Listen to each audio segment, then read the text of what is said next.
భక్తుల జీవితం చూడండి. యేసేపు కొంతకాలం శ్రమ పడ్డాడు, ఆ తర్వాత మహారాజు భోగాట్లు అనుభవించాడు. దానియేలు కొంతకాలం శ్రమ పడ్డారు, తర్వాత ప్రధానమంత్రి అయ్యాడు. ప్రతి వ్యక్తి కొంతకాలం శ్రమలు పడ్డారు.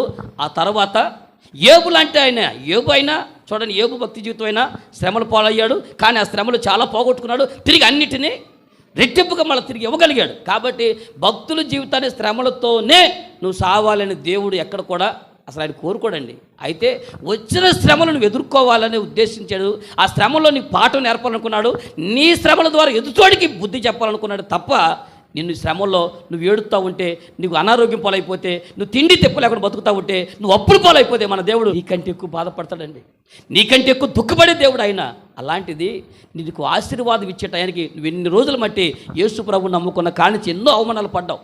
నువ్వు సువార్త సేవలో, సంఘ పరిచర్యలో మీరు పడ్డ అవమానాలు ఎంతో అంత కాదు, అది వర్ణింప సత్యము కాదది.